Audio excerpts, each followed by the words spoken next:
Incoming transmission. Oh no.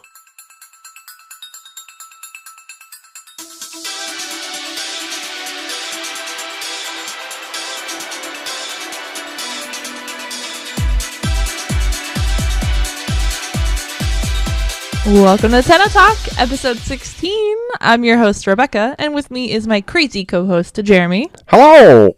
So this week we had DevStream 115, and wow, what a plethora of information that was. This was kind of refreshing. The last couple dev streams have mostly been like going back over information we already had with a little more detail. Yeah. So I'm super stoked to be talking about new stuff this week. Yeah. That's really exciting. Yeah, it was really exciting to I don't know, it felt like we didn't cover a lot of stuff, but I feel like we got a lot of little stuff this week. Yeah, when I was writing it out for this, I was like, wow, this was actually pretty packed. Yeah, I know, So, right? I'm excited. But first, we have a Prime Vault update. So if you guys, as you guys probably already know, the Prime Vault is open with Rhino and Nyx Prime with their accessory packs and with some sweet weapons. So that has 31 days left that it will be open. So whether you're going to buy it, pick it up, the Brains and Brawn pack, or if you're like me and you're trying to grind out those relics. You know what's really sad? Oof.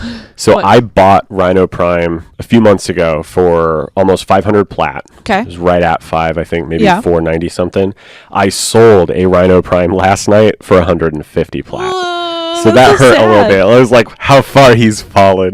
Oh, he'll go back up again, don't worry. Oh, yeah, for sure. But I needed to get something exciting. Yeah, but first, well, I already said but first, but again, but first. But wait. Before we get into all this awesome dev stream information, Jeremy, speaking of having to sell stuff for something awesome, what did you get this week? I bought Valbon Deluxe. I'm sorry, I'm excited. He's one steamy boy. He's such a steamy boy. He I've is. been grinding relics and stuff this week, and just because I didn't want to buy it because I don't play that much Valbon, but I really like Valbon.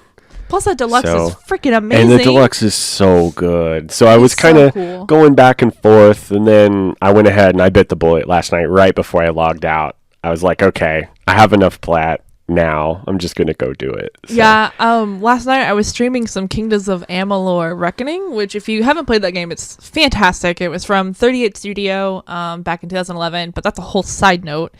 But while I was doing that, Jeremy kept yelling at me. He's like, I have more plat! I have more plat! And then we were trying to figure out what he wanted to get, and it was a fun situation. And then I happened to get ready to go to lay down in bed and go play some Switch and stuff like that and support some other streamers. And suddenly, Jeremy's like, wait, come here. And he's like, what do you think? And it was Vabon Deluxe. And I was like, he's so cool looking. Yeah, I was torn because... So I think I mentioned this last week. Don't ever buy just the skin. Buy the bundles for the deluxe. It's worth grinding out a little bit extra plat. Because now I need to buy a second Octavia deluxe bundle. Don't you have to buy a second Trinity as well? Not really, because I don't use the Kubro. That's fair. And I don't have the bow staff. I did make the mistake with her, yes, but Yeah. I don't know if I will rectify that one. That bow staff But, is so gorgeous. You know, when I went to go buy the Octavia one, I was like, I don't have the bolter. And now I use the bolter prime constantly. It's such a fun weapon. So Yep. now I'm really kicking myself for not getting that. And it comes with a Syndana, which looks pretty cool too. And I think a pistol. I could be wrong about that. Don't quote me on that one. Yeah, I don't remember. But yeah, so I'm torn between rebuying the Octavia one and I want to get Banshees Deluxe. But that one, I honestly think probably isn't worth the bundle because I don't use the Sonicore at all for anything ever. Yeah, I don't either. And I wouldn't, even if it was a Prime, because I just don't like the way... It's nothing personal. I just don't like the way the weapon feels. It's not a question of whether it's good or not. That's fair. I don't care much for that kind of grenade-style weapon, and that's kind of how it works. You don't have to detonate them. It's not as bad as the... It's like a weird, air thing. Yeah. I don't know, it's cool. Yeah, Shooting sound. it's not terrible, but I didn't really care for it. And it comes with the sigil. It's like a thump sigil Yep. that sort of looks like her helmet or a sound wave. And I don't know. Hers I probably will just buy the skin. And Yeah. then in 2 weeks I'll be like, man, I've been using the Sonicore lately. Suddenly the Sonicore is going to get nerfed, or you're going to get a God Sonicore ribbon, and you're like, that's what it'll be. "Fuck." Yeah, I'll get a God roll ribbon, and it'll be 5 stars because no one uses it. Yeah, I honestly don't know what the Sonicore disposition is, No, I but that have would be no absolutely idea. hilarious. So if you're also listening to this, by the time this goes live, the dojo should be fully operational. So if you are on the PC clan Space Mom's favorites, thank you so much for sticking with me throughout this. I know it's been a pain. I am so sorry. I've been working as fast as I can, but I've also had new work stuff coming up and transitioning my role at where I'm working currently and like moving up a little bit, which requires different availability schedules and stuff like that. But all the labs are in. That should be ready. So thank you guys so much. It should be back up. You hopped in about 3 or 4 o'clock yesterday. So this should come out around 7. So by the time you're listening to this, the 4 labs should be finished. Yep. And they should be back up, fully researched. We're going to start our pigment farming again. The trade center should be back up. And then I'm going to start, and it should be spawning in the right room. So it should be back up. So thank you guys for hanging out with us. We are spawning in the correct room. I can confirm that. Good. I thought I was there switched that around night. last night. So so thank you guys again, 100%. You guys are amazing, and just thank you for being patient. I know it's been a rough transition, especially with all of my housing complaints last week. Yeah. And the dojo complaints last week. So so thank you. So speaking of those things being open, another thing I was thinking about this week, and funny enough, this is solely because, going back to deluxe skins, this is just because of the deluxe skin. I have no qualms about it. Okay. But I'm gonna go back, and I've been thinking about playing some of these frames that I haven't been playing much because, and this comes to, I was talking to BBQ and some other folks. I know you and I have had this conversation. I wrote frames off without putting a proper build and some forma and a potato and all that good stuff. So As I think we all have done at I least think I'm going to once. start with Neza. Ooh, is it because of his Neza. deluxe? It is, yeah. But I'm not going to buy the deluxe until I know if I like him or not. That's fair. That deluxe is really cool. This gives me time because I don't think they mentioned some other stuff coming out this week, but all they said about Neja was they have a little more polish that they need to do. So I'm guessing that means not this week, maybe in the coming weeks, but not this week. So I figure while I'm waiting on Revenant, who we'll get to in a minute, I guess. But while I'm waiting on him, I'm actually going to build Neja and give him another shot just to see, because he's kind of become the punching bag for me. Yeah. I really hated him, but not.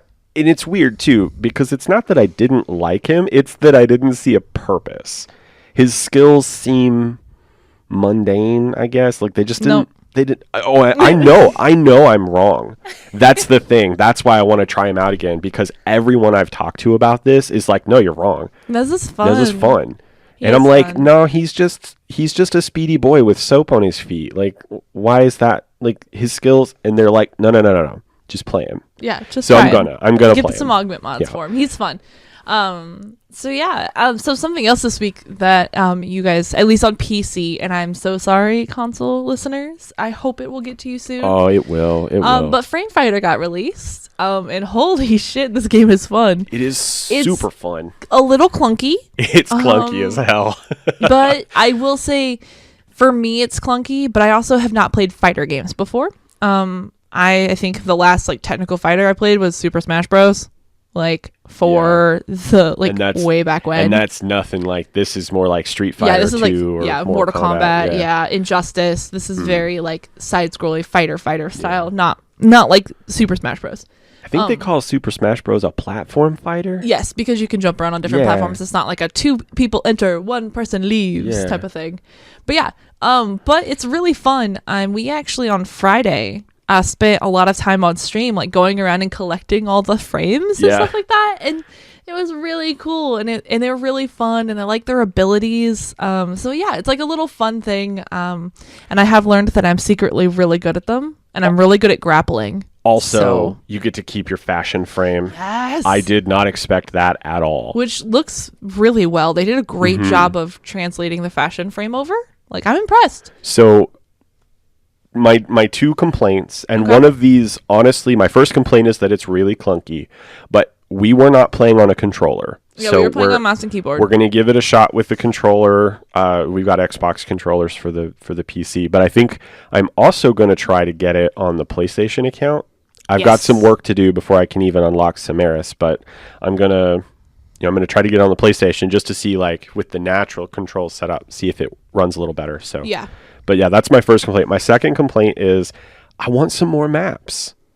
Yeah, more backgrounds instead of just Cetus. Because what would be really cool is if they tied it to whatever host is playing, it pulled out of their Captura. Yeah. Because they could just convert the Captura maps.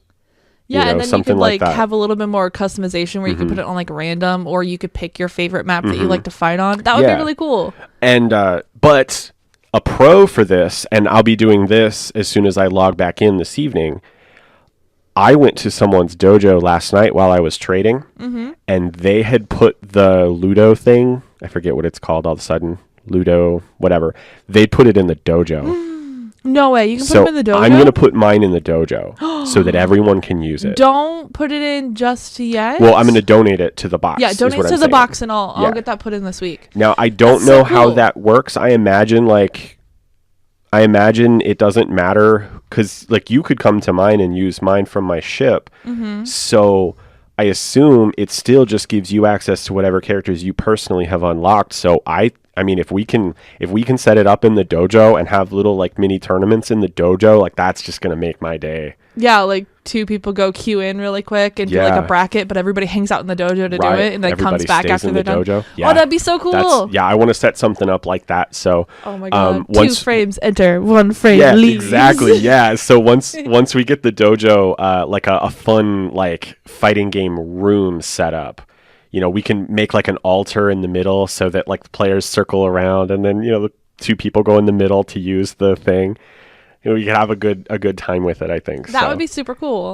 So I want to get a bracket going. We'll totally do that. Yeah. That'd be really cool if they implement like the obstacle courses in the dojo, the customizable ones that have like ranking lists. It'd be really cool if you could do have something like that. Yeah, that might be asking too much for what's supposed to just be a throwaway mini game, but they have put a lot into this, so I would love to see, like, a standing, so you could put in, like, the 3-digit initials. Yes, something like that. Oh my god, yes, I'm done. Dibs on ass. I want mine to be ass. I want mine to be ass. That was my favorite thing as a kid. You go into the arcade and you put ASS, and I felt like such a badass. FUK, that'll be mine then. You can have ass. FUK? Okay, fine. I'll be ass. Sorry, we're like teenagers over here, if that. Preteens. Yeah. So, yeah. So, speaking of the streams, though, thank you guys for bearing with us this week. I know we had a lot of weird issues coming up. I think, quotes on that we are fixed. So, this week we should be back to normal with our stream schedule. Yeah, Friday's stream seemed okay, and then both of us streamed from our respective computers last night playing other games, and I know we didn't have huge turnout because it was Sunday night, but I saw no complaints about issues. Yeah, neither did I once I learned how to unmute my mic. Yeah. So please, keep an eye. Make sure you follow us on Twitch if you want to come hang out with us. And we're also going to be doing a lot more extra streams this week as well. Yep. Possibly both Warframe and other games as well, because we do have some meetups with some real life friends to play video games throughout the week. So definitely just hang out. We love not only sharing our love of Warframe, but our love of gaming, because gamers are gamers, Yeah. And we've said this before, but I'll go ahead and say it again. If you tune into the streams, Monday, Wednesday, and Friday, unless something weird comes up, we will be playing Warframe those nights. So if we're on, like, Monday morning or Tuesday night or Sunday nights, I've got a regular meetup for Divinity Original Sin 2 for the next few months. And we're playing other games. Like, we didn't quit Warframe. I know there's a lot of contention, hysteria going on right now in the Warframe community. Yeah, no, nothing like that. Yeah. But in an attempt to fight a little bit of that burnout while we're waiting on new content and stuff, we are going to be streaming other games. So Monday, Wednesday, and Friday, Warframe. Yep. The other days or other times, don't panic if we're not playing Warframe. Yeah, exactly. Just come hang out. At least come say hi. We'll have fun. Yeah, come say hi. Yeah. It'll still be fun. So we're going to obviously we have to cover Devstream 115. Oh, yeah. One, there was so many information. And the first thing that we got to see, like really like right out the gate, that immediately was like, what? No way. Was the K-Drive tricks of grinding. They looked much better. Yeah. One, the K-Drive looked fantastic. Yeah. Two, the K-Drive was on water in the Plains of Eidolon. Yeah, that was cool. That was really cool to see.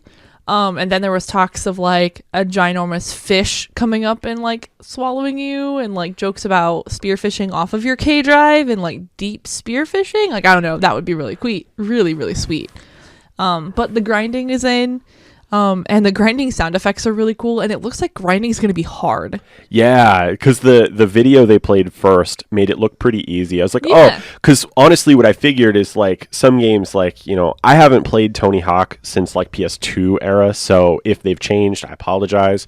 But back then, once you started a grind, like you had to use a move to get off the grind. Yep. Yeah, you just like kind of hovered, but this one you have to like aim your K-Drive yeah, around. this one looks like you're actually going to have to pay attention. Otherwise, you'll just go right off the rail. Because like Reb Ford had some trouble getting it to line up. So that was cool that it doesn't just like magnetize you to the rail. Like, so if you see people doing some cool tricks, like they're legit good at it. Yeah. And that's cool. And that'll be really neat. That won't be me. I won't be good at this, but that's cool. I'm going to try. Oh, yeah, I'm going to try. I'm totally going to try. Because you got to max the rep with the... Vent kids? That's what they're I was called? going to say cupboard kids. Is that... No. They made some weird joke, and then everybody laughed because it wasn't what they meant to say. Yeah, I have no idea what they called it. But yeah, the Vent Kids, which I really like that name. I know that's an in-house name right now, but I think they should kind of hope they keep it. Yeah, I like the Vent Kids. It's pretty cool.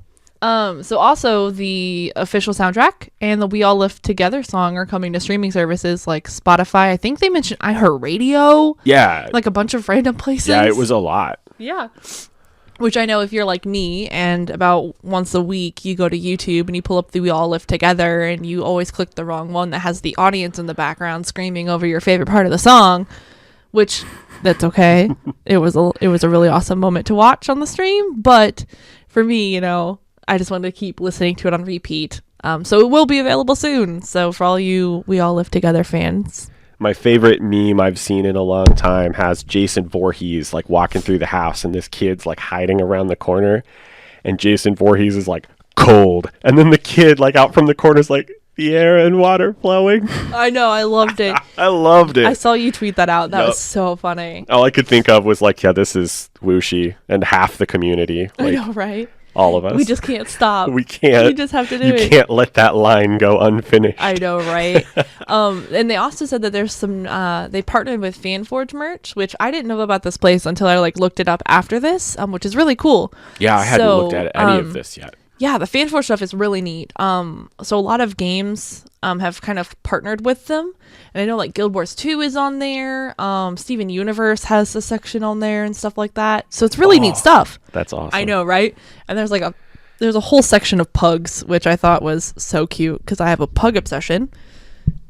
But we don't have a pug. Like, that's the strangest thing. We don't have a pug. Yeah. But they have some new by fans for fans FanForge merch, which is really hard to say, stuff up, and one of them is this really cool stalker piece, which is absolutely fantastic. There was a Nidus shirt. I was pretty sold on that. Oh yeah, I also liked the chibi ones too, like the chibi squares of all the chibi versions of everybody. That was cool. So there's a lot of really cool stuff up. So if you're wanting to look for something cool that DE has like handpicked as part of fan merch and stuff, definitely check those out.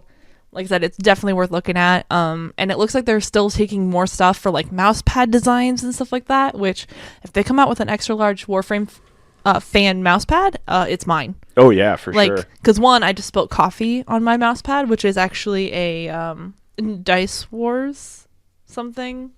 I don't know. It's some game like mat that I have right now. Yeah, but it's like 1 foot by 18 inches. It's a freaking gigantic mouse pad. It's massive. I love it. But I just spilled coffee all over it, so I need a new one now. So hey, artists, get on it. Get on it. Give me a mouse pad, please. I want something with Nidus that says it's good to be the king. Nope. I want Saren. I want a cute Saren. Ooh, that's cute super Saren. adorable. Yeah. No. I take it back. Okay. Because Revenant is supposed to come out this week, so I need to stop sucking up to Nidus all the time. That is fair. Because I don't know. I have a feeling I know. I got a good feeling about him. I really do. I can't believe that he's coming out. Like, they're trying to get him out this week. Like, holy crap. I know, right? Like, that's so fast. Like I mean, you know, and I don't even really care. Like, I've been accused of this a couple of times. I don't even care if he's powerful. I mean, currently, 2 of my favorite frames are Korra and Nyx, who people agree are not great frames. Yeah, if we looked at the statistics for this week during the dev stream, they are not that popular. And I don't mean to offend anyone. I said not great, not that they're not good. They are good frames. I love both of those frames. But, I mean, let's be honest here. They're not really that widely used. So, Revenant is going to be... I think he's going to be a good fit for me. I think that's why I'm excited. Yeah. It's not the hype or any of that. It's... looking at like the way his skills work, although I did notice she didn't have an army of 20 thralls in the gameplay we saw. She had like 2 or 3. Yeah. So I think they big time scaled back how many he can have at once, which I think is a good thing. Yeah, or they had to do something because it did look a little bit different. Definitely. And they did talk about with Revenant that he is going to have a quest. They said it's not that big, but it is just like a little bit of a quest to get lore. It's tied to the Plains of Eidolon and Cetus, which makes sense. Yep. And it's going to have something related to a mask, which is going to be purchasable. Sorry, I can't talk today, apparently. Purchased through Hakak, who is the mask vendor that lets you get those cool like replica masks for your operator. Yeah. And there's like this really weird mask that they kind of showed a little bit, and they show a little bit more in the overview, and we'll have links to that in the description so you can go look at all of these pictures and look at all these videos and stuff if you haven't watched it yet. But I think it's really cool that he's coming out with a quest. I know people were complaining that Korra didn't come out with one. She's one of the most, because it like kind of like switched it, like some of them didn't, and then they started releasing them with quests, and that was really cool, and you got really cool lore, especially for like Octavia and Mirage and Nidus and stuff like that. No, Nidus's quest has nothing to do with him. Really? I thought it did. Oh, it has to do with everybody else though. It's the index. Mostly that's the one with a lot of the index stuff in it. Yeah. But I mean, they give you more lore. At the end of the day, they're giving you more lore about the world, not just the frame, but also the world. Yeah, which is really important. And then Korra came out, and Korra didn't have anything. You just ground a new Elite Sanctuary thing with from Samaris, and that was it. So it's really nice that we're getting a quest, even if it's not that much. I'm probably gonna do it day 1 and just kill it. Oh yeah, I'm gonna get Revenant as soon as possible. Yeah, I've been thinking about getting if I'm going to get the bundle or not, but I don't really care for beam weapons that much, so I don't mind just getting his weapon like the old-fashioned way. Yeah. I think his helmet, like his alt helmet's cool, but let's be honest, I'm going to use the beard one. Yeah, and you can wait for that to come up on alerts. Yeah, and that'll come out on alerts. I made the mistake. I bought Equinox's helmet day 1 and Korra's helmet day 1. Yep. And then turned around and there were alerts like the next day for both of those. Yeah, so, I have Korra's alt. Yeah, so it's gonna be put in the rotation relatively quickly, I'm sure. So and then so he's gonna have to have a pretty sweet Sayandana or something else with him. Yeah. To get me to want to do that, because I don't know. Yeah. I think I just kind of want to get the frame the old-fashioned way. Yeah, and like Jeremy just said, he is coming with this beam weapon. They're not releasing the two-handed katana with him because that weapon is tied to the Melee 3.0. So that's coming out with Melee 3.0, but he is coming out with at least the beam weapon, his primary. Yeah, I was a little disappointed to hear that. I was too, because I really wanted the two-handed katana because I think it looks cool, but I respect their decision to hold it. Yeah, absolutely. I'd rather they hold the weapon than hold the frame. Exactly. And so I really like that they're willing to do that. Like, they're upfront about it too. They're like, hey, you are not getting this because we are still working on it, but we wanted to release everything else. And that's really cool for a company to do, instead of just saying, well, it's going to be released soon, TM. And speaking of upcoming frames, Garuda has been confirmed to be dropping with Fortuna. Which is insane. Which is super cool. And they also, I'll say let it slip, because I think it kind of started as someone spoke out of turn, and then they were like, oh, well, blah, blah, blah. And then they actually gave us, there are actually 3 more frames lined up, starting with Wisp, which raises some interesting speculative questions. I know, right? That makes me think of like the whole idea of the frame from one of the earlier episodes that I came up with that deals with like spirit stuff. Yep. Wisp. Yep. I wonder. Or like, I think this would be neat. This would be super game breaking. I don't know how they'd make this work, but maybe one that can phase through walls. Some kind of effect like that. Maybe. That'd be kind of cool. Maybe. That's all I'm saying. Maybe. It's Wisp. It has like a spiritual, etheric quality to it in the name. So I don't know. Whenever I think of Wisp, I think Will-o'-the-Wisps. Me too. Yeah, but those are like little spirits. That, yeah, they are spirits, but they're guiding spirits is what they usually are in folklore. That's true, which is, I would guess, more like what they use Titania for. Yeah. With the lanterns that like hypnotize things. Yeah, anyway, I don't know. Anyway, but then there are two others. Yeah. And they gave a joke name, and I forget what it was. Yeah, they told them like can't call them that. Yeah, or call them that because it was like duck frame or something weird like that. Yeah, it was something really dumb. Yeah. And another one, and they said like who was working on them. Sadly, Pablo's not making every frame. No, but he is working on Garuda. They did say one of the coders that does a lot of the coding for the frames and does a lot of like the background work for getting everything to work for the frames that are going in, actually created his own concept and is working on it. And I think, one, holy shit, that's cool. And two, I love that DE is like not letting just like, this is our frame creating department and they're the only ones that can do it. Like they're taking stuff from the people in the company. Right, because holy shit. I don't know if this was a joke. I don't think this was a joke though, but Reb Ford created Revenant. Like someone else designed it, but she's the one that came up with the concept and kind of the idea of how he worked. Yeah, and they were joking with her today that they haven't come up with the Nix changes yet because Reb Ford hadn't said what they were changing it to yet. And she's like, well, I've been like looking at crowdsourcing stuff and looking at all these ideas and I just haven't come up with a good idea yet. And they're like, yeah, so that's why Nix isn't getting changed because you haven't told us what to do. Which is really cool because it's like, that's her favorite frame. Yeah, that's her like, boo. Everybody knows that. Yeah, she plays Nix all the time. So yeah, I think it's cool. Another cool thing that, you know, they talk about. And I love that they do. Like, it's just so neat of a company thing. Yeah. Going back to Melee 3.0 though, they did show some really cool things. And I'm so sad because I'm pretty sure I'm going to have to turn these off, especially when I'm streaming. So sorry for the stream because you're probably not going to be able to see the really cool stuff. But they talked about the new particle effects. So if you've been around for a while, even the last like month or two, they did that big switch with their particle effects and redid everything to put them on the graphics. So they did GPU particle effects instead of just CPU particle effects. They made them bigger and brighter and cooler, and they are so freaking gorgeous. Oh my god, they are beautiful. And when I'm playing by myself or I don't have the stream up and I don't have to worry about it, I bump those suckers up. Oh yeah. Because they're so cool. But Melee 3.0 is actually getting a rework for its particle effects as well.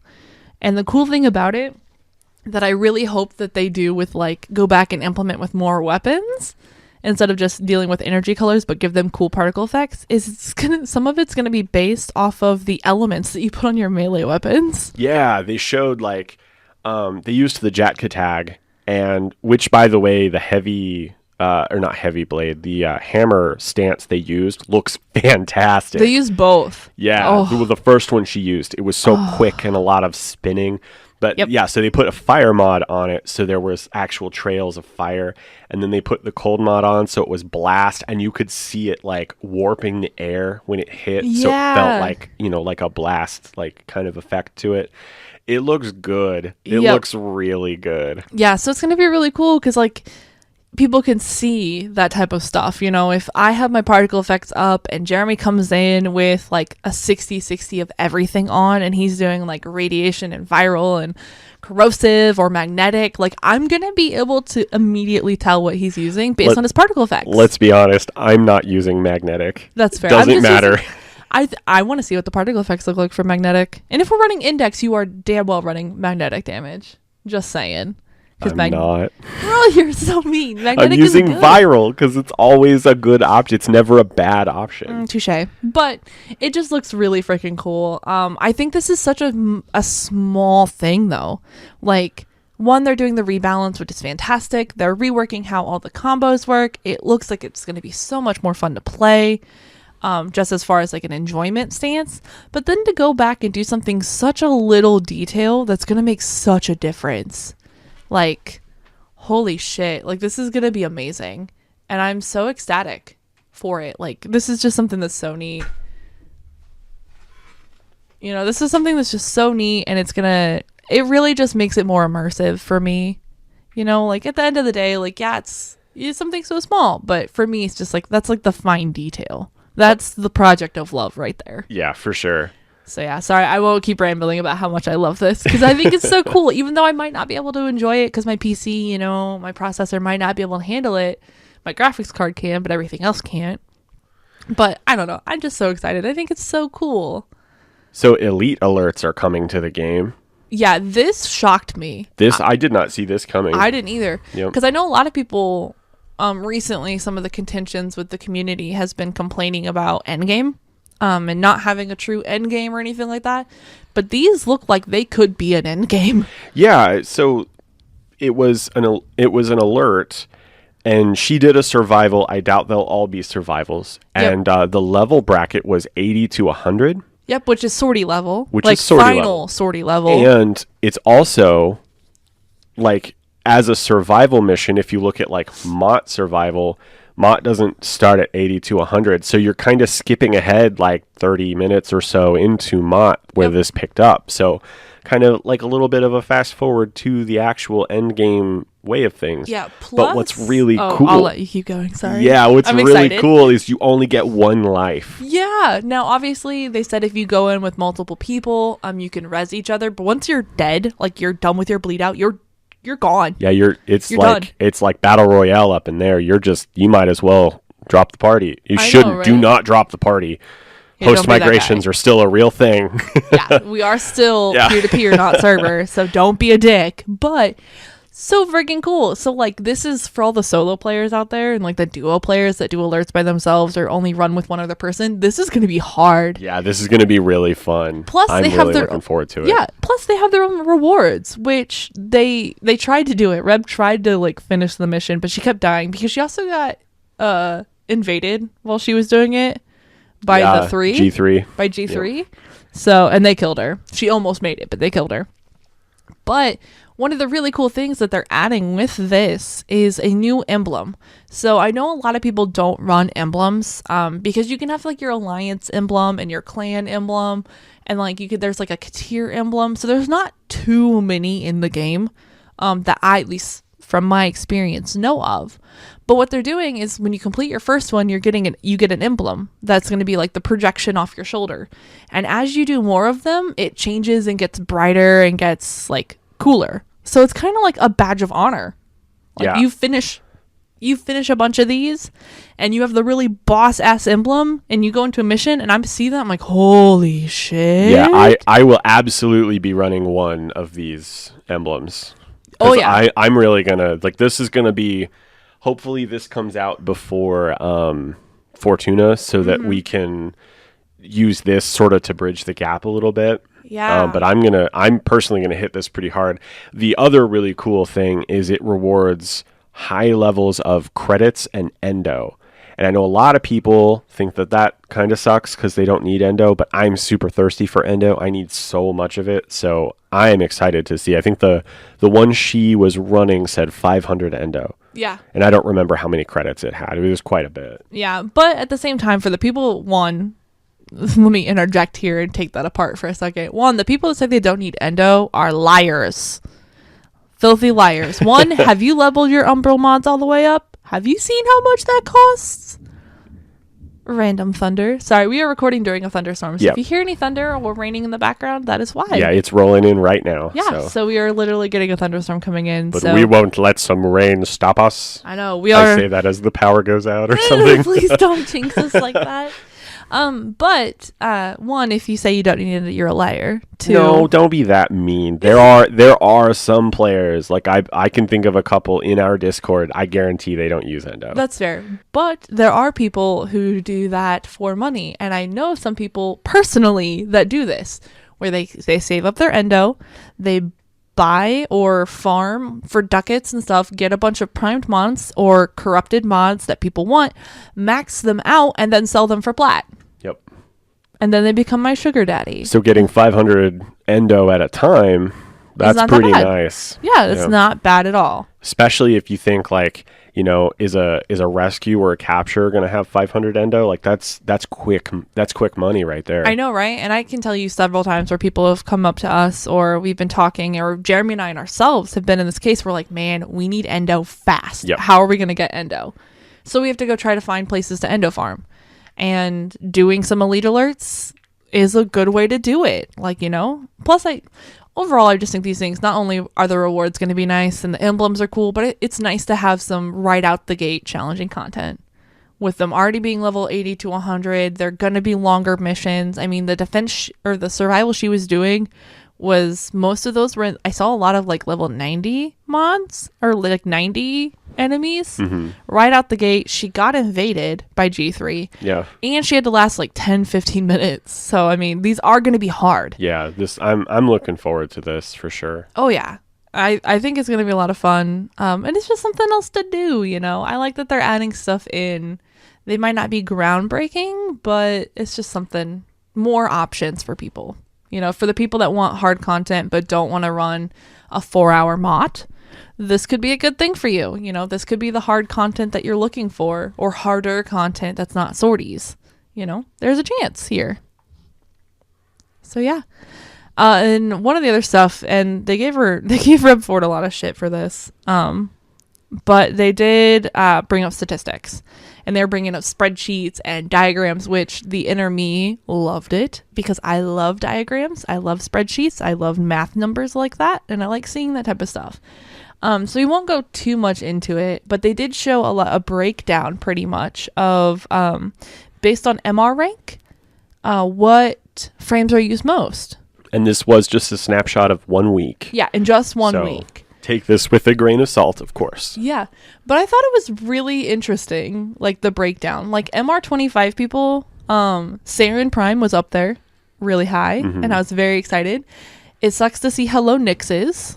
Yeah. Nyx is amazing. That punch in the gut right there. Yeah, but apparently they use this type of data. They run these to kind of see what frames are not getting used and how they can kind of bring those back up into the curve.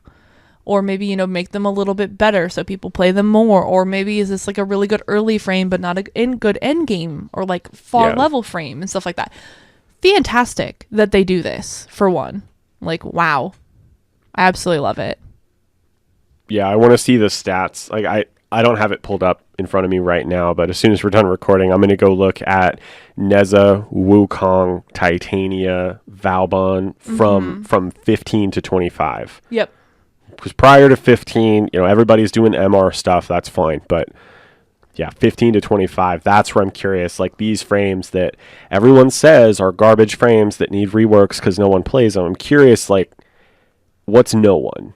Yeah, like, what define percentage no is it? one? Yeah. Because the highest used frame, like, there's none of them are like over like 8%, Yeah. Like, there isn't one that's just, I mean, if you're completely destroying it, you're still not over 10% usage. Like, it's pretty well balanced, all things considered. It's pretty well balanced. Yeah, and the first one that they showed in the dev stream was actually a breakdown from the week of 1 to 25, the frame, like the percentage of frames that are played, and it actually balanced out really well. Like, it was, I mean, you had some that were super small, but it wasn't like 50% of people at MR25 played this frame. Like, they were small differentials between all of the frames. Plus, there is something to be said that the prime frames and the regular frames were separate.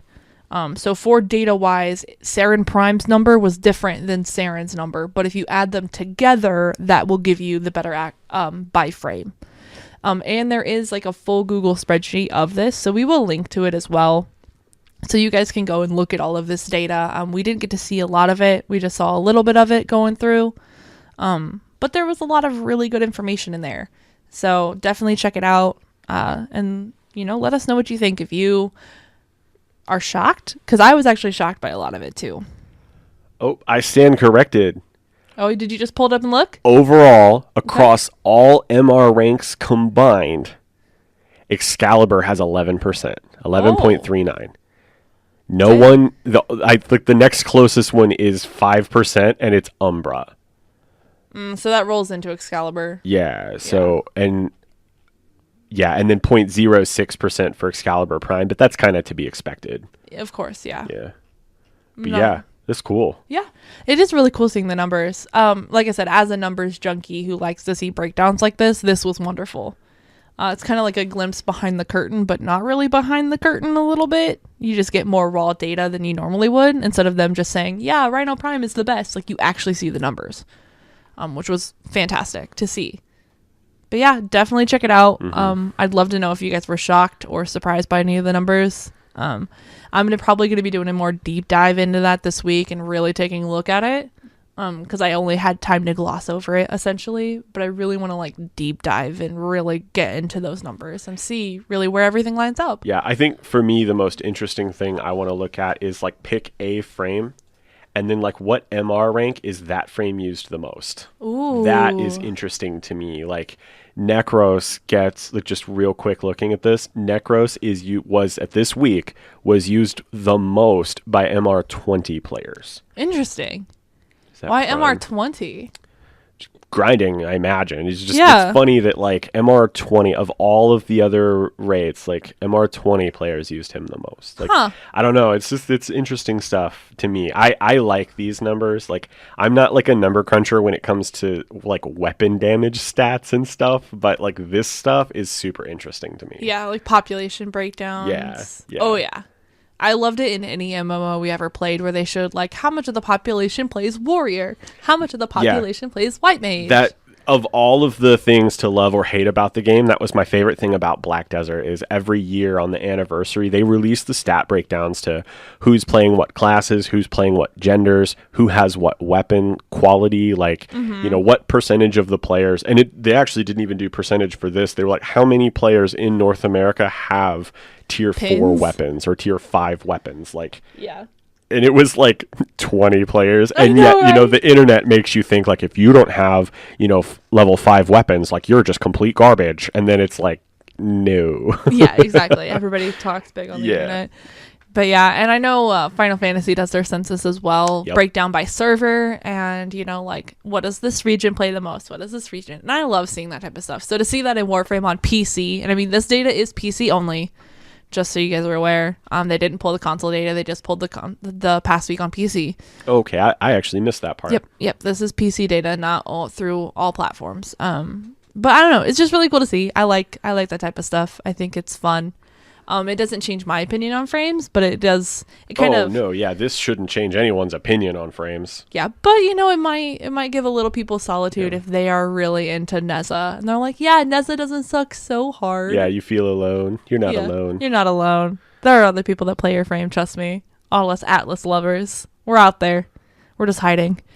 So lastly, we're not going to talk a lot about this because I know there is a lot going out there right now. But it wouldn't feel right not to touch on it, at least a little bit.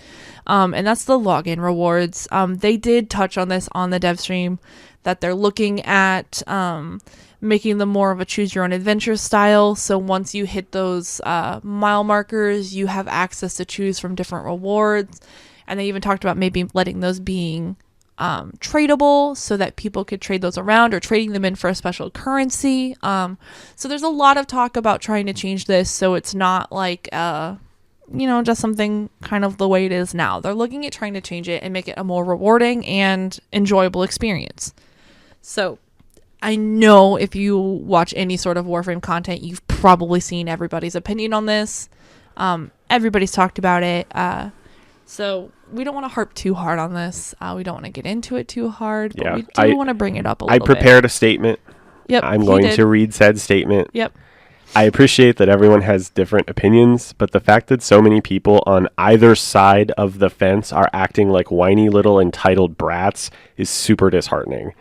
So I think everybody just needs to take a deep breath and remind ourselves that every other video game community out there is jealous of how great Warframe's community is, and we need to keep that up. We need to be respectful because you are entitled to your opinion, and I would never take that away from you, but you can't be a little bitch about it and tell me that I'm wrong because I disagree with you. And DE is not some money-grubbing assholes.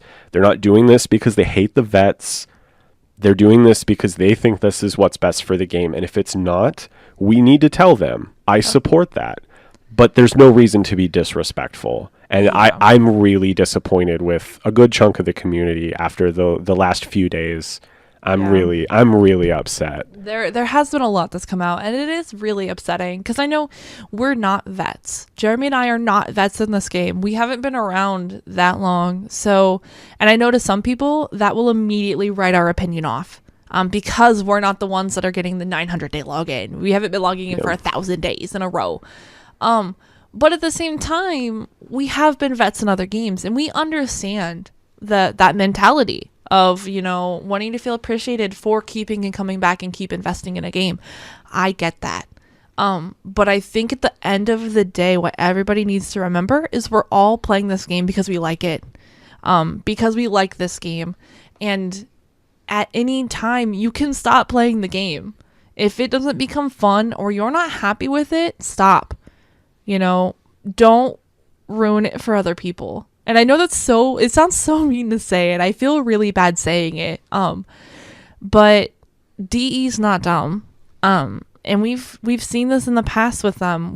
Jeremy and I've looked at all of the changes that this game has gone through. And I mean, they had it with the imprint system, the slot machine imprints. They put it in, and 2 days later they took it out because they realized their mistake, and they realized that was not good for the community. So you can't come at them and say that they're doing something that's going to completely ruin and basically harp on and break down the people that have been there the longest. Give them a chance, and if it's not good, let them know. But don't shoot it down while it's still in progress. Give them ideas. Yeah. Don't tell them that they're dumb and that you're done. Yeah, the biggest takeaway, I think, is if you disagree with this decision, tell DE, but don't tear down the guy sitting next to you because he doesn't agree with you, because that doesn't solve anything. Yeah. That just makes us look like the Dota 2 community or the League of Legends community. Like, we're just fighting each other for no reason. Yeah. We are better than them. This is a respectful and mature community for the most part. And I definitely think, there are some people... I need to stop talking about this. I'm gonna start ranting. Yeah, I know. So. I think the both of us have a very similar sentiment on this. Is if you don't like it, don't just say you don't like it. Tell them why, and give them a constructive opinion, because nothing good can ever come from saying you're wrong. What you need to be saying is, I don't agree, and here is why I think it's a bad idea, and that will go not only well over for the community as a whole, but for DE as a whole. Because if you keep screaming that they're wrong, they don't know what they're wrong about. So give them a reason why. And that's as far as we're going to go into it. Because we both have been very, very fueled up about this. And rightly so, honestly. Just because we are not only content creators, but we're also members of the community. And, when you have a voice, you've got to know how to use it. Sorry, we'll stop. We're gonna go over to some emails now. Yeah, emails. So we actually got a lot of emails and tweets and questions through the not only emails, Twitter. We've been getting a lot of questions on the Discord for the podcast, so please keep them coming. We love this, and we like doing email sections. We like answering questions about Warframe and about other stuff on air. So yeah, keep them coming in. So our first email is from Zell. I cut part of this out because it was asking a little bit more personal questions, but I'll just skip straight to the Warframe stuff. So it's my Warframe thought. So this is some feedback on tile sets, the question that we asked last week. So 2 thoughts I wanted to share. My first thought is the dream tile set. I've always wanted a objective mission. Not like the raids though, but a continuous story-driven mission, such as Arcwing to a capital ship, which, lucky for you, Zell, our Railjack is coming. There you go. Which is exactly like this. So basically his idea was that he really wants a way where you board a landing craft, infiltrate a base on planet side, just very multiple levels, to swap, basically one long mission that swaps parts and objectives and stuff. Really freaking cool, and I'm really glad that they're actually doing this. It's so freaking great. Yeah, honestly, that would have been my pick, except since it is coming, I just decided, I need to pick something else. Yeah. And new spy missions, I think, are still very much needed. But yeah, I'm so ready for Railjack to be here. I think it looks like the culmination of so many moving parts from this game that it's going to be fantastic. Yeah, so I agree with you there. Yeah, it's really cool that someone emailed in and actually is really excited for that, because that's something that they'd want even before Railjack became a thing. So the last part of this is, and lastly, if you could change one thing about Warframe to make it your perfect game, what would it be? I hope I don't get hate for this, but I want to make a whole new melee system. It's good now, but I would want a system that's more skill-based, similar to Devil May Cry, Bayonetta, Darksiders type of Swiss system. Warframe is more akin to Dynasty Warriors and less actually mastery of your weapons. Just some thoughts from my clan, and I've thrown around. Have fun, and we'll see you amongst the stars. Resist the Lotus, Zell. So what's one thing about Warframe that you could change to make it the perfect game? So while I'm stalling, can we appreciate the Resist the Lotus I know, sign-off? I love the sign-off, Zell. That was awesome. Resist the Lotus. You're talking to Space Mom's favorites here, Zeal. Be careful. So one thing to change that would make Warframe a perfect game for me, what would it be? I got one. You got one? Okay, Yep. You go first. Armor. I want the enemies to have some games call them break bars. Some games call them, I forget what some of the other. Anyway, I want bosses that need to be CC'd in order for CC to work. You know, like like invulnerability, like WildStar. Yeah, we had so many invulnerability stacks. WildStar did this very well. Like a boss would have like 3 CC armor, so you'd need to hit him with 3 CCs before a CC would affect him.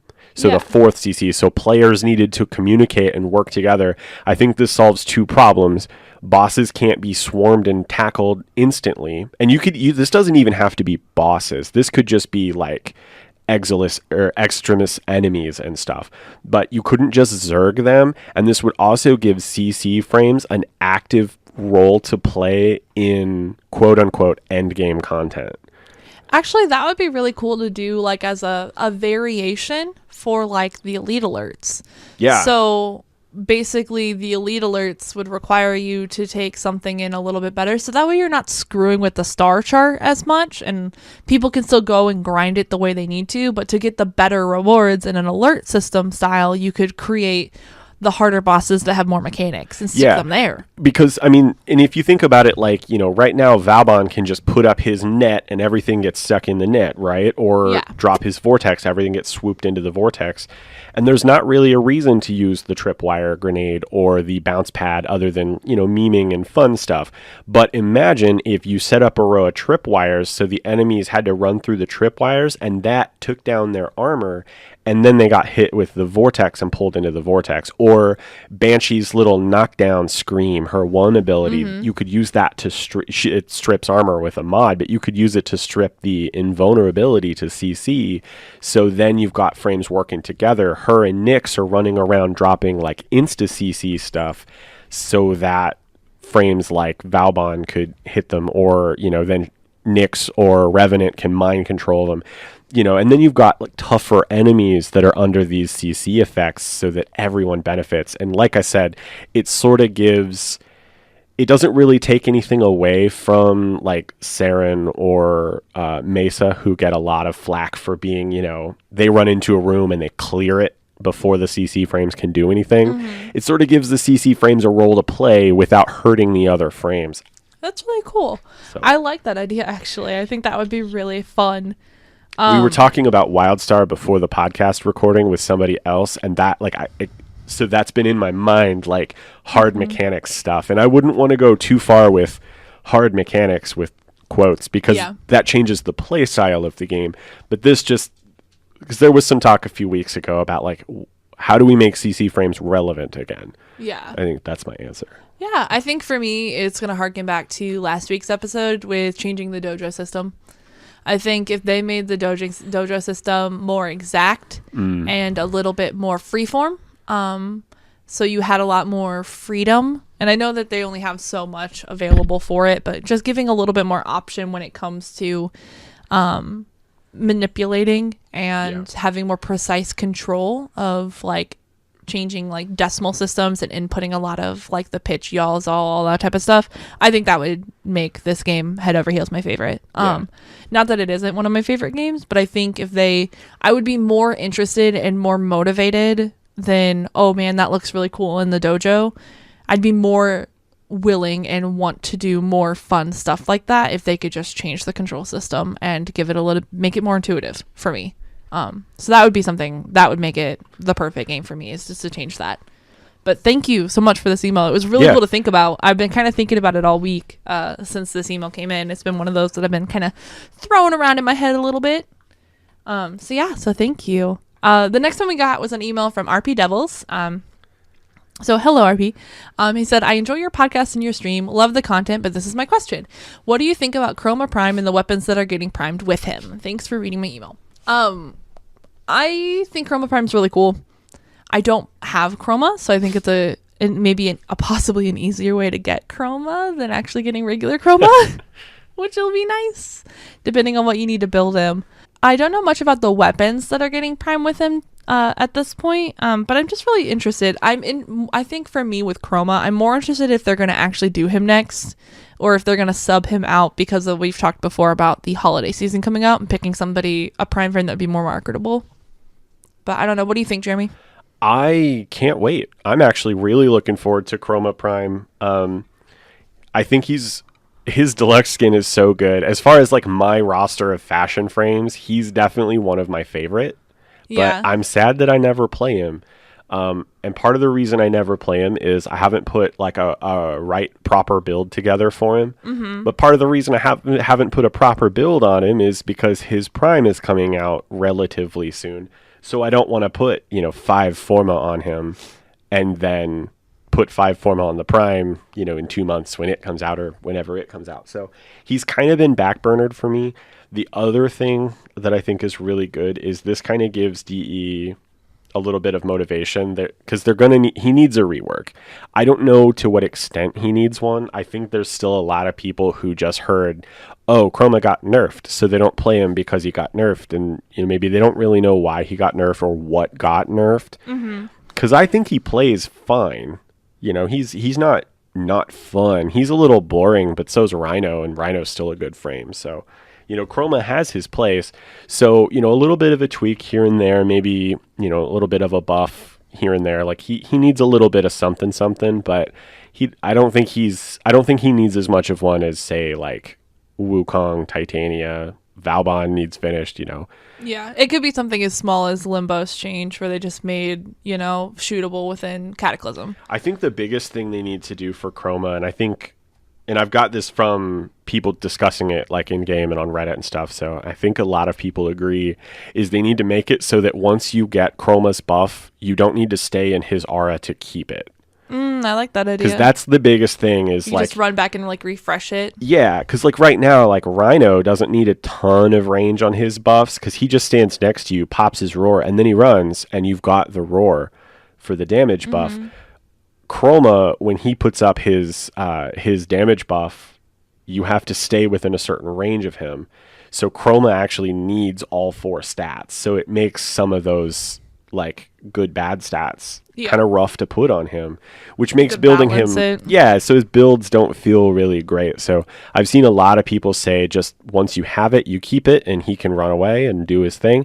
And I think that is going to bring him up pretty significantly. I know there's people who have ideas for, statistic changes, number modification, that kind of thing. I'm not smart enough to touch that stuff. Yeah. But I think for me, when I've been playing him, that's the biggest frustration is I'll run up to you, pop my buff, and then run away. And if you don't follow me, you don't keep it. Yeah, and I think, especially with how they've been kind of re-looking at frames recently, I think that could be really good, especially if they tandemed it with a Prime launch. Like I said, I'm excited. I think it'll give me a reason to try him out, because right now I just don't want to call me lazy. I have other stuff that I'm working on instead of getting him. Yeah. So, but I think it'd be really cool. But as for the weapons, I think unless something's come out I haven't heard of, they haven't 100% confirmed, yes, these 2 weapons are coming with him. And actually, if you look at some of the release orders, I don't know if this is even going to... So, Graham Prime is a great sword. And they showed that one off. that one I can see. I think they made a joke like they would show you more, but it's dragon on or something like that, just kind of implying that it's coming with the dragon frame, which is Chroma, which is fine. I didn't use the sword. I heard it was terrible. I didn't like War, and I heard War was okay, so I don't know. But I haven't used it, so I don't have an opinion. The art looks great. That's all I'm going to say. Yeah. And then the Akjira, I think is the correct pronunciation, is the dual pistols that are kind of based on the Tigris. They're good. Like they're fun enough. I didn't put a ton of work into them, but you have to put a lot of work to build them. You got to build like 5 guns to build these. Right? It's a lot. It's crazy. But yeah, like I thought it was fun. Like they're fine. The art for these is stunning. I can't wait. I'm going to have them just for fashion frame. Yep. As far as feel, they're very much like the Akbolto, except they're hit scan instead of projectile. Yep. So they feel a little bit better. And they shoot in a horizontal spread instead of a vertical spread. Yeah, it's really cool. It's kind of strange, but you can like one pull of the trigger, for lower level enemies, you can like headshot like 3 guys in a row. So that's kind of fun, But yeah, I imagine they'll be good. They're slash damage pistols. I mean, I think they'll be fine. But yeah, they're slash damage pistols. I think they'll be fine. Now, the reason I don't think it's going to be Graham and Akjira together is that we had a sidearm and a melee weapon with Limbo. So I actually wonder if they'll change it up. Yeah, do something for different Chroma, instead. if he'll get a melee weapon and a primary, or a primary and a secondary. And, I wonder how they'll arrange it, or if they'll just do it, the exact same loadout for another frame. I'm interested to see what they'll do. Yeah, I'm definitely interested. But thank you for the question. It's kind of fun to think about like what's coming. I will say, though, I forgot to mention this. I'm super interested to see what Chroma Prime looks like. Yes. Because he's clearly, like, he has such an organic look currently in game. I'm interested to see what the Orican version of him looks like, because I think that's going to give us a good idea of what Nidus Prime might end up looking like. Yeah. Because I'm interested to see, like, what they're going to do with these 2 frames, because they have such a... they're both infested frames, essentially. I think Chroma is alluded to being somewhat infested, or there's some organic component to him that the others don't have necessarily. So I'm interested to see, like, how are they going to present that when it comes to, like, what did the original Chroma look like? Because it can't be exactly the same. They have to put, like, the gold details or whatever they do. So there's going to be another element. I'm excited to see it. Just from an art perspective. I'm super excited. I think it's going to be really cool. And I love thinking about like I said, like stuff coming up. I think it's fun to do. Like what's next. And speaking of what's next, we had another question come in from Ralphie the Pirate on how many Warframes does DE have in them? When will they call it quits, or will they ever? So I think if this dev stream is anything to go off of, they have 5 frames total in the work, including Revenant and Garuda. So I don't think they'll ever stop.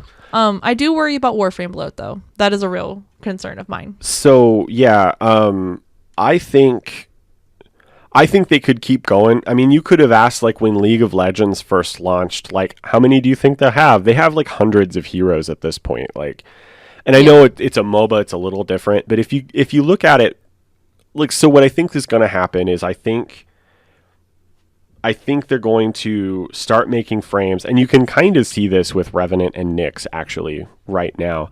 I think there's going to start being a bit of an overlap, and I think it's inevitable that it will get to the point where, X frame is just a remake of Y frame, except X frame is better because they've learned more. And maybe X frame should have been just a rework of how Y frame works. That's a legitimate argument, and I think that's something DE is going to have to be very careful about. Yeah. But I don't think they'll stop, actually. I don't think they'll stop putting frames in. What I'm really afraid they're going to do, because this will be unashamed Warframe bloat, like Rebecca just mentioned, I'm going to get talked down for this, I'm sure. I do not want to see Umbral frames. Yep. I think Excalibur has a great excuse to be Umbra. It's a wonderful story. I loved the quest. And let's leave it at that. I don't think every frame needs an Umbra, because then you have 3 versions of every frame.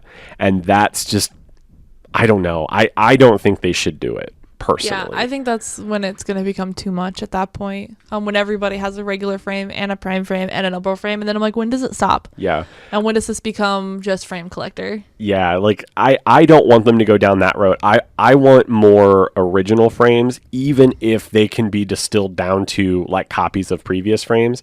I would rather have that than just unashamed copies of frames sold. No, I shouldn't even say sold because he was free, but yeah, I would rather them continue creating new frames and then making primes out of those frames, and let's just let Excalibur be the Umbral frame. Exactly. Let him be his special little snowflake. Yep. Essentially. That's my answer. Yep. And you can quote me. So we had a question come in on Discord from Wushi, and it was, what weapon types would you like to see in game, and which faction would you want it to be from? So this is a very interesting question. I think it would be really fun, and this is totally like not ever gonna be in the game. But I think it'd be really fun. I think it'd be really cool to add Santana weapons. Like, I can feel Jeremy's look, even though I know I can't see him right now because I'm looking at my computer. But the reason why I think about it is a backpack ballistic, like a trebuchet or a ballista. Oh, I gotcha. Where you like have a special move and you bend down and it shoots from your back. I think it would be so stupid, but it would be so fun. It's just a stupid answer, and I apologize, but I aesthetically, I think it'd be really cool to have a ballistic on my back or a trebuchet. So I would, and maybe this is because I was watching something about Predator earlier this weekend, but I want heavy guns. I want something like a great big Gatling gun, something that slows your movement speed or maybe makes it so you can't jump while you have it out. Ooh. But it just lays down the law on the whole room. Like a Gatling gun. That would be cool. It doesn't make you a turret. You can still move, but either there's some kind of there's got to be some kind of movement penalty that offsets the just sheer amount of lead this thing can fire. Like a machine gun. Yeah. So, Cool. and I think maybe not jumping is probably the best. Like, you can still, we're space ninjas. You can still run at full speed, but maybe you can't jump while you have it out. Or maybe you only get one jump, you don't get the double jump, or some kind of movement penalty. But this opens up rocket launchers, like big ones, or miniguns, Gatling guns, like just something big and unwieldy, and yet somehow our space ninjas are using it. I think that would be fun, and that's something that they could get a lot of use out of. They could make Grenier themed ones with the machine guns. They could make Corpus ones that are essentially like the not Arcoplasmor, but the it's just like a rail gun type like thing where little, it has infinite punch through in a small space, so you can just shoot like 20 guys with a single bullet or something like that, but it has a charge time before it fires off. But it lets them, and they could even take a little bit of a page out of Destiny's book. Hold your breath, it's okay. With like these heavier weapons have excruciatingly lower ammunition totals, except for the machine gun. That one needs to have maybe something like the Arcwing, where it has unlimited ammo, but it has to charge every once in a while. Like a charge rate. Or they could do like it heats up, so you need to wait for it to cool down before you keep firing. I think the turret encampments already have that mechanic in the game. And I don't know, just something big, because that would change a big swath of the game that way. Yeah. I think if I were to do a serious answer, I think it would be really cool to have like deployable weapons. And I know that kind of like would take away from the ideas with Valbon of being able to like lay down sentry turrets. But I think it would be really cool. And the reason why is the part that I'm thinking about here is which faction would you want it to be from? Because I think the Perrin sequence could be really fun because they're all like industrial and about business and stuff like that. So like having a weapon that like you get like only like it has like one ammo or whatever, and it basically you use it and it sets down a gun that like just like sits around and it's like a turret or something, or it has like special effects, and like you quote unquote buy it from the parent sequence, which are all business-like and stuff like that. I don't know. I think it'd be really interesting to kind of change the gameplay. You know, that's a really cool idea, because you could kind of use, they have weapons in the game already that you can lose. Like, you've got the staff, you can throw the staves and they'll sit in the ground till you go get them. So imagine if you had like, it could be a sidearm or just a machine gun, right? It's just a primary machine gun, but its alt fire is you set it on the ground and then it stays there and continues firing, and then you just got to run up and pick it back up. Yeah, I think it'd be cool. That is so cool. I love that. Yeah, it'd be really neat. I think it would kind of change it up a little bit. DE, please listen to this episode and take these two things into consideration. Yeah, I think it'd be cool. It would change the gameplay a little bit, but it wouldn't be too altering to, you know, like make frames obsolete. I don't think it would be mandatory, because if you put it on a primary or a secondary, they're giving up that slot. So for me, like, I would be giving up the Arcoplasmor to have a weapon that my whole goal when I needed an alt fire would be to set it down. And it would be an interesting mechanic for something like an interception or mobile defenses. Defection. Yeah, defection missions. Because you could leave it set up at one spot where you know they're going to be heading while you go get them. You know, or, you know, you could, like the staff that you can throw. It could lead to an interesting mechanic of, like, after so long it comes back to you. Yeah. So it's only like timed. You know, so you can't like set it down and it camps there the whole time. But you know for a fact, unless you go pick it up, like the staff has a hidden timer, like in 30 seconds it's going to come back to you. So I think it'd be really cool. It'd be something different. I really like this. This is cool. Yeah. And then just a way to change gameplay without changing gameplay. Good question, Wushi. But yeah, I really liked the question. Yeah. The last one we have also came from our Discord, and this one's from Starhawk150, and it says, if you could pitch DE an idea for your own Tennogen skin for a frame of your choice, what would it be? You don't have to design it yourself, you just have to explain the concept. Jeremy and I were talking about this earlier, and I came up with a really funny one, and I feel kind of bad because it's another one of those like joke ones, but I think it kind of would be really cool. It'd break the immersion a little bit, you know, of being like it'd be like a haha type of thing. But I think it'd be really funny if they gave Valkyr a like sushi master themed one, playing on like the cut up stuff, and her little claws when she pulls them up are like sushi knives. I don't know. It's funny. I like joke costumes. It's one of the only things I kind of like about Fortnite. When I do play it, is I like all the different skins and how they're kind of funny. You know, and some of them are ha-ha-y. And they kind of change it up, and they might break the lore immersion of it, but they're just fun to look at. You know, if I'm going to stare at my character, I want something funny. But yeah, I don't know. What about you, Jeremy? I think I would have said, like a few days ago, I would have said a Lovecraftian Elder God skin for Nidus, but that's actually happening now, and I'm super excited about it. Oh yeah, that picture that we saw that someone created and submitted? Yeah, it's very cool. I hope that comes. I hope it does. I hope they pick it and it comes out. I really do. I hope it gets really picked, because it's if you don't know what we're talking about, search Twitter. You'll find it really easily. Just search like Nidus Tennogen concept and you'll find it. There is he's very dragon-like. Like I would have thought he's very like Tiamat from some of the later Final Fantasy games. Yeah. Not the D&D, the five-headed dragon, but you know, the Final Fantasy version of him. Or even Bahamut. That's actually probably a better example is Bahamut. It's really cool. But yeah, he sort of has like an elder god or eldritch horror theme to him, very Cthulhu. So I don't know. I thought that was neat. But I don't know. I really appreciate the people. Grax is sort of the most popular one.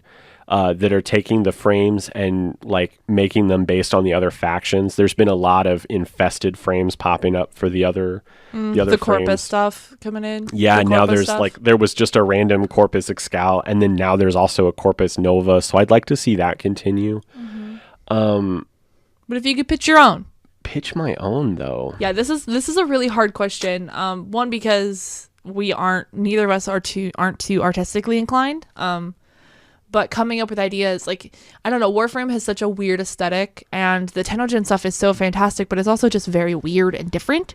It's not traditional. I think if we hearkened some of the frames towards a fantasy themed would be really cool. Like Trinity. The Blade of the Lotus stuff? Yeah, exactly. But like the Blade of the Lotus stuff. So there's already stuff like on my ideas. But I'm definitely going to be thinking about this more as we go through the weeks, especially as we start playing and I play different frames and stuff. Oh, this is a hard question. Yeah, I think I'm going to need some more time with this one.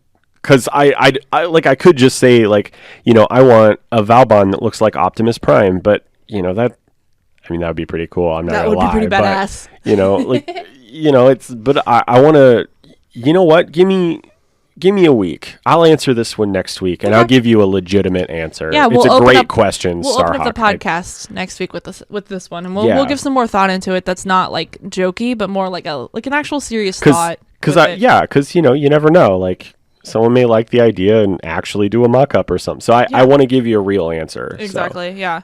Yeah. We want to give this one the time. But thank you guys all for the questions that we've had coming in. We love it. Keep sending them in, and we'll keep answering them on air, and we'll keep talking about them, and we'll keep throwing them around. So I hate to end with one that we won't answer really, but we did get a last-minute suggestion submission today. From See Your Profit, who wants to know what is the best CC frame in the game for endgame. Ooh. And I think that question is actually much more complex than it sounds, because CC at endgame is a whole world of discussion that people have differing opinions on. Yes. And I would say the definition of CC frames also kind of loose, because there are frames like Nidus, who's not really a CC frame, but has quite a bit of CC if you play him a certain way. He's good for endgame. And he's good for endgame. And then you've got someone like Nyx, who's like a CC Amadeus, but she's not always the best for endgame. But you also have someone like Nova, who's a CC frame. Right. But CC differently. Like, I don't know. That's a very deep question. Yeah. I think that question we could probably do a whole discussion on CC at endgame. And maybe we'll do that in the future. We'll get like a guest on who's been playing longer than we have. Yeah, we'll hold on to that one for a little bit, but we just want to let you know that we did get that, and we are thinking about it. Yeah. But that's one that we're going to think about, Seer, for sure. And hopefully, I really do want to do that as a discussion. I think that one deserves a lot more time than what we have in our episode today. So I'd like to really give that one justice as well. So but thank you for sending that in, by the way. That is awesome. But yeah, we really appreciate all these questions. This has been really nice. We're getting an overwhelming amount of feedback and questions sent to us. So keep them coming. Yeah, and they're stuff that we wouldn't think about either. So I really like it. So that's actually going to be it for us this week. We're gonna go ahead and wrap it up. But we've loved all of the stuff. And before we go, we are actually planning an episode. So this is episode 16. So episode 20. So it's going to be coming out in a couple weeks. We're actually going to really want your guys' feedback to help us with that question and our discussion for episode 20. So essentially, the question is going to be, what do you do as players of Warframe to fight burnout? And specifically, we're thinking about this from the way of when new content is coming out. So as you know, we know Fortuna is coming out this year. We know Railjack is coming out sometime after that, and Melee 3.0 is coming out. So there's a lot of changes and new content that is seriously coming to this game that we're super excited for, because it's new stuff. And as players, you know, you get to the point where you feel like you've done everything. So what do you guys do in Warframe or just in general to kind of fight that? So you're not coming into new stuff saying, man, I'm burned out on this game and there's new stuff, but I don't want to go play it. And just so you know, playing other games is an acceptable answer. And if that's what you do, tell us. Yeah. Like, because that's what I do. Like, I don't play Warframe every single day as a way to sort of stave this off. So we wanted to, you know, in episode 20, we really want to get down and really discuss like burnout and how we're feeling about it, how others are feeling about it, and really get into it. So we're really excited about this. So please let us know how you guys handle it, especially people who've been playing for a long time. How are you guys still playing, 3, 4, 5 years later? Yeah, and what do you do to prepare for new stuff coming out, especially when you've done everything? And it could be taking a break. Like Jeremy said, that's a perfectly acceptable answer. Mm-hmm. But it's one of those things, like I call it the elephant in the room a lot with gaming, especially with games as a service and games that are always evolving and changing. Because it's one of those things that as a gamer, you realistically do have to think about. That is something that does come up. and it's something that is inevitable, and we just want to know, like, what is the community doing as a whole? You know, what are you guys doing? What are we doing? You know, and just, like I said, we just want to make it, like, just really dive into it and take a look at it, because I think it's something that I know just from talking to people in the Discord, a lot of people are starting to struggle with now, especially as they're waiting for Fortuna, because they're ready for the new stuff, and they're logging in and they're sad the new stuff's not out yet. So it's something we want to talk about, one for our community, but just for everybody and for ourselves, because it's something that everybody fights in the gaming community anymore. So one last thing real quick before we end the episode. Do not forget, if you are interested in participating in the Tenno's Best Friend competition, you only have 3 more days. It's the entries close on the 23rd. Oh, God. So it is the 20th today, so you only have, that's Thursday, right? Yes. You only have until Thursday. So if you think your kitty or puppers is worthy of a Kavat or Kubro, you need to get those in. Yep, I still need to do that. I have the perfect picture, but I have to edit it a little bit to make it Warframe related. So yeah, but yeah, make sure to get those in. But other than that, that's going to be it for us this week. We loved getting all these questions. DevStream 115 was fantastic and had a lot of really cool information. Oh yeah, it was wonderful. And it just has me even more excited to see what DE has in store for us. And really, you know, all the fun stuff they're doing. They're doing great work. I love it. And keep it up, guys, at DE. You guys are fantastic. Even though I don't always like it, I appreciate it. So yeah. Is there anything else? Oh, we do have one more thing. So stay tuned, guys. In the coming weeks, you're actually going to see a lot of new information coming out from us. I don't know if you guys heard at the end of last episode on our sign off, and our normal info spew, you might have heard the words "one couple verses" come out. So keep your ear to the ground. Keep an eye on Twitter, because there's a lot of really cool, interesting stuff that we're working on, both for Warframe content and for other content in gaming in general. And there's going to be a lot of really cool announcements coming out soon. So keep your ear to the ground. In the coming weeks, we're going to have more stuff coming up, and we're super excited to share it with you guys. And I'm so excited. So yeah, so keep an eye out, keep an ear out. And yeah, that's going to be coming up soon. That's all I'm going to say right now. I'm going to leave you wanting more, as always. All right. Well, that's it for us. I hope that your loot drops are always great. I hope you're getting all of your primed vaulted stuff that you want, and all of the relics are dropping wonderfully. And until next time, guys, stay safe, Tenno.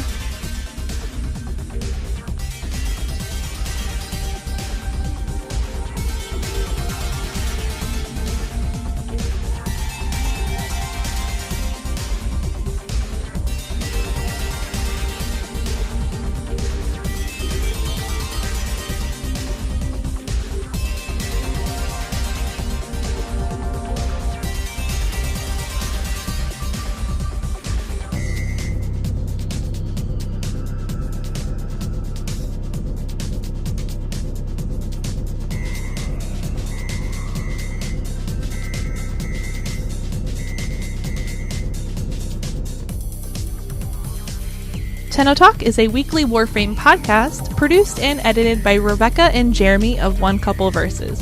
Warframe is created by Digital Extremes. Music for the podcast is provided by Purple Planet Music, and the Ortis sound clip is provided by Digital Extremes Fansite Kit.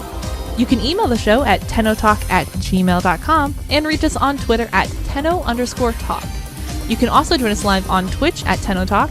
Follow us to make sure you get updates on when we are live, and you can subscribe to the channel to help support the show. You can download the podcast on Apple Podcasts, Stitcher, Google Play, and along with most major podcasting apps. If you like the show, be sure to rate us and leave a review, and thank you guys so much, and we'll see you next week for episode 17.